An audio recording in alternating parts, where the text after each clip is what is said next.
നരസിംഹം വളകൾ അണിയുമ്പോ ഈ കഴിക്കുന്നതൊരു ഭംഗിയാന്ന് നോക്കിയേ.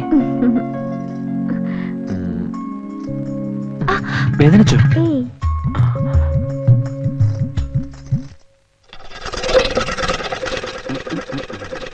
ഇതും കൂടെ മറ്റേ കയ്യിലിടട്ടെ, നല്ല ഭംഗിയുണ്ടാവും. അത് കാശൊരു പ്രശ്നമാക്കണ്ട, പിന്നെ വരുമ്പോ തന്നാ മതി. ആദ്യം ഈ മനോഹരമായ കൈകളിൽ ഈ വളകൾ കിടക്കട്ടെ. അവളെ കയ്യിൽ നിന്ന് വിട്ടേ, വിടറാ. അവളെ ഇങ്ങനെ പോടാ.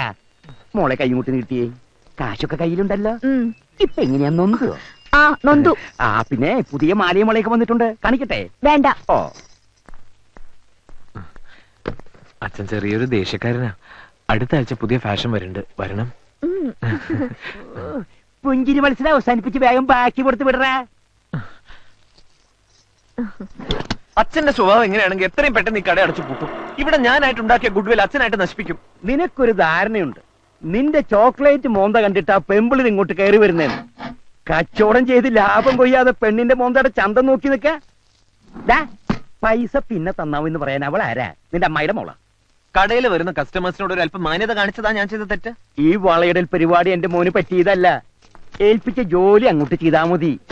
കാശ് എണ്ണി വാങ്ങിച്ച് പെട്ടിയിലിടുക, ബാക്കി കറക്റ്റ് ആയിട്ട് അങ്ങോട്ട് കൊടുക്കുക.